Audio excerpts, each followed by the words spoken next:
Dear Diary, today, just like any other day. Psych, we had a half a day, so I went to the Y. Afterwards, we played some games. Of course, you know we won. If it wasn't for my glasses falling, I would have scored more. But it was fun. After I came home, I finished up my laundry, and now I'm about to hit the bed. I'll write to you tomorrow to let you know how it goes. Love, Yasmin. I didn't deserve this.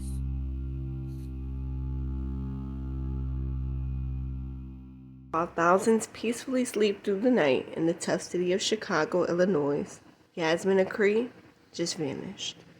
Yasmin was a freshman at Austin Polytech Academy in Chicago at the time of her disappearance and was about to start a new job.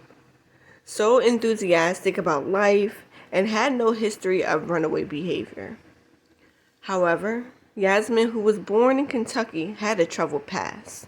Her mother, who is now deceased, was a drug addict, and Yasmin and her older brother were removed from her home when they were toddlers. Yasmin spent several years in the Kentucky foster care system, where she was sexually abused and developed severe emotional and behavior problems. As incident after incident began to drag Yasmin into a downward spiral, in 2001, her mother petitioned to the courts to have her children placed in the care of a family member. So, Yasmin and her older brother went to live with Rose Mae Stearns. Although Rose was their aunt by marriage, she chose to adopt them in 2006. Rose stated multiple times that she loved Yasmin, but had trouble dealing with her behavior problems stemming from her trauma. Unfortunately, rather than communicating and understanding this child, Rose occasionally disciplined her by whipping her with a belt or locking her in the basement. As though things couldn't get worse, in 2007, when Yasmin's older brother was only 16 years old, Rose asked him to leave her home. Yasmin wrote in her diary how she felt in regards to him leaving. Now, after this, Yasmin was forced to be the only child living in the residence, especially during the time of her disappearance. Now, prior to this, she was an excellent student in middle school, but when she started high school and her brother was gone, her grades went down. In the early hours of the morning, Rose's live-in boyfriend, Charles Burt, noticed that the two locks on the outside fence and the lock on the basement door had been cut. Yasmin's bedroom was in the basement, and she was gone. Her room appeared to be untouched, and nothing was taken, not even her glasses. Now, let me remind you, Yasmin could not see anything without her glasses. Now, Rose, on the other hand, left Yasmin with Charles for 2 days to visit her older daughter and her grandchildren. I must admit that the family has criticized the police investigating this case, claiming that investigators assumed she was a runaway and failed not to look into possible causes of her disappearance. Authorities also admitted that they made serious errors at the onset of the investigation by not immediately dusting for fingerprints, not taking the broken lock from the basement door, and failing to look into the people surrounding Yasmin. The investigation went extremely cold quickly. While a panic kicked in to search for this missing child, eyes became oblivious to the monster living upstairs. Terrell Jimmy Smith, age 35, moved into the second floor apartment with his father in Rose's home. Terrell's father was friends with Rose and her live-in boyfriend. And Terrell moved into the building in 2005.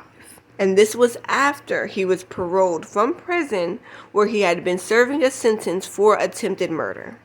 Now, please remember that following Terrell's release, he was arrested about 6 times, and he admits that he always was armed and sold drugs near Yasmin's basement room.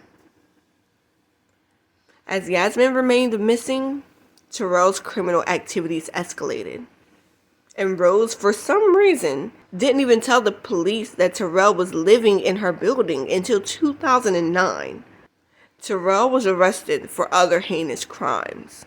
He was charged and serving a 10-plus year sentence for raping 5 females, including 2 14-year-old girls he allegedly kidnapped.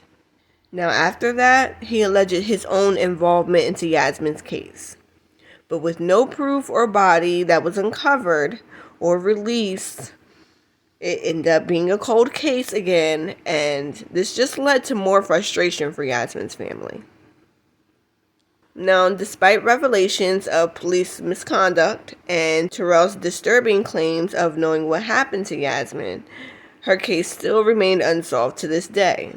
Rose, along with Yasmin's cousin, Reverend Ira Acree, continued to advocate for Yasmin and urged Chicago police to investigate her disappearance. Unfortunately, Rose passed from natural causes in 2014 at the age of 57. But her passing didn't deter Yasmin's family from seeking answers. Ira continued to voice concern, urging a renewed investigation and justice for Yasmin. As the 31st anniversary of Yasmin's birthday passed in 2023, Ira expressed frustrations at the lack of police attention, and he calls for renewed efforts and justice for Yasmin. Now, Yasmin Acree's story is one of tragedy, police missteps, and lingering questions.